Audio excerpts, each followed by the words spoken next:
ځوانانو ورونو د عباس ستانکزي صاحب ستاسې یا زما څه فرق دی د ښځو حقوق په باره کې پرون د عباس ستانکزي صاحب په کابل کې ولاړ دی او دا طالبانو ته وایي چې د ښځو ته حقوق ورکوي دغه ښځو سره ظلم کیږي دغه فرمانونه چې روان دي دا د افغانستان د یووالي نه دي دا د تبعیض دپاره دي ښځو ته حقوق نه ورکول کیږي د مکتب په حصه کې د نور سیاست کې یا نور دا کې د اسلامي چوکاټ په دا کې خبره کوي عجیبه خبره د افغانانو ورونو چې طالبان هم شکایت کوي زه هم شکایت کوم ولس هم شکایت کوي نو دا فرمانونه څوک جاري کوي د چا په امر راځي ما دلته یو جمعه مخکې مې یو ویډیو ډکه کړه د حجاب په باره کې ما خبرې وکړې هماغه خبرې نن ستانکزی صاحب په کابل کې کوي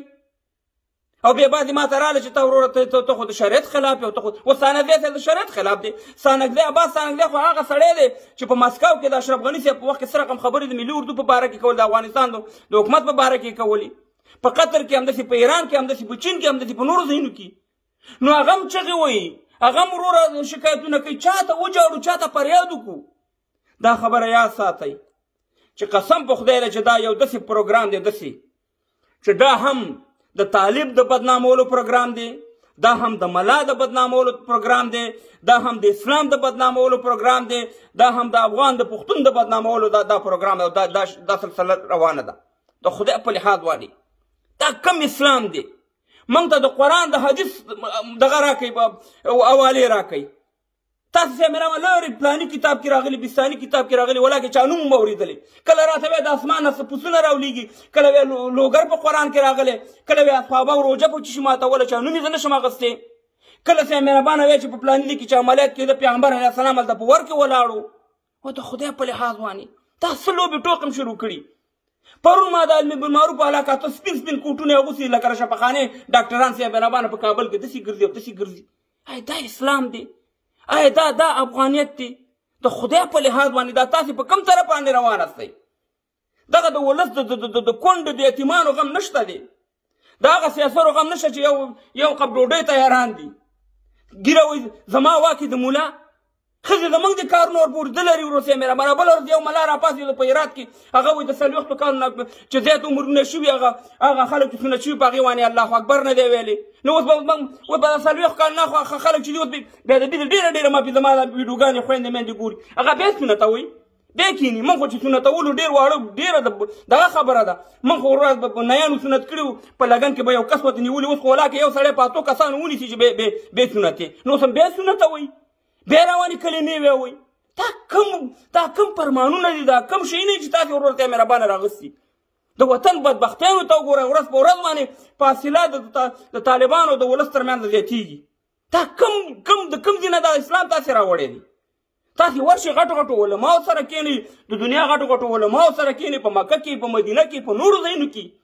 چې هلته دې ښځو ته څه رقم حقوق ورکوي موږ نه ویو چې ډیموکراسۍ کې ورکوي موږ ویل چې دغه قرآن د حدیث دغه الله او د الله نبي چې څه رقم حقوق ورکړي هغه چوکاټ کې ورته تاسې حقوق ورکوي یو فرمان ختم نه بل فرمان هم ورپسې راایستلی مهربانه اخر به تاسې د ښځې او د سړي په منځ کې به دا کار لرئ چې په کوټه کې تاسې څه رقم ورور سره داسې سملئ که داسې سملئ اخر دا معامله پاتې ده دغې ته هم تاسې را رسېږئ نو د خدای په لحاظ باندې د خدای په لحاظ ما د اسلام شرموئ ما د افغانیت شرموئ ما د طالب شرموئ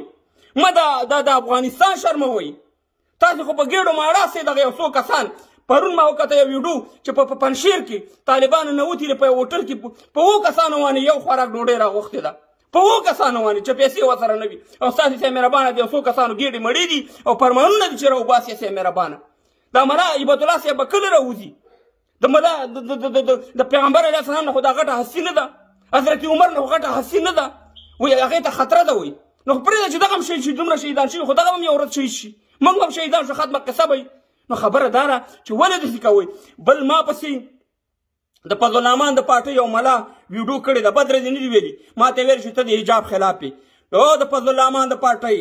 او د عزیز رحمان شاګردانو دا واورئ چې تاسې زموږ په افغانستان کې په اسلام باندې به بالکل خبرې نه کوئ ځکه یې مه کوئ چې ستاسې په پاکستان کې کومه ناروا ده چا نه کېږي تاسې ورشئ په پنډۍ کې چې الوسي جنکۍ راوتي دي هغې ته هم جامې واغوندئ حجاب خو پرېږدئ ورشئ هغه یې لمنډۍ هم خوندي کوئ کوم ملا چې په پاکستان کې ناست په افغانستان د اسلام خبرې کوي زما ټولو ځوانانو ته دا امر دی بالکل دا امر دی چې څه ورته په خوله راځي هغه ورته ویې وایي ځکه چې دې ته په پنډۍ کې لوڅه جلۍ نه ښکاري خو زما په کابل کې ورته صاحب مهربانه هغه په حجاب کې ښځه ورته ښکاري او هغې پسې صاحب مهربانه ډېره اغوستې ده پرون یو بل مې کتو ملا صاحب په ټي وي کې ناست وی په کابل کې وایي 400 نایټ کلب دي نو چې 400 نایټ کلب نو دا خودکشي به هم په دغه نایټ کلبونو کولې دغه 10 کاله که نه یو شلو موږ ته ویډیو وښیوئ چې دغه نایټ کلبونه خو دغه به معلومولې په مکتبونو په نورو هوټلونو هم څه کوله په شفاخانو په پلونو باندې خو دغې باندې به تاسې ورغلي اوسئ مهربانه د میان ته به وړئ د خدای لپاره د دغه طالب باندې لږ رحم وکړه کونډې یتیمان دي دغه افغانانو باندې لږ رحم وکړه دا کم کارونه چې تا کوئ دا نه په اسلام کې شته نه په انسانیت کې شته دی فرمانونه دې راوباسئ د افغانستان د تبۍ او د بربادۍ دپاره او غواړئ چې زموږ ځوانان ټول وطن ته پرېږدي بیا د وطن دشته پاتې شي په خپله د مقاومت جبهه تاسې مضبوطوئ په خپله دا شی تاسې غواړئ موږ جنګ نه غواړو موږ سوله غواړو خو خدای ته وګورئ دا فرمانونه بس کوئ او قبله هم درسته کوئ اصلي اسلام کم چې د الله نبي موږ ته راښودلی په هغې باندې د الله تاسو ته دغه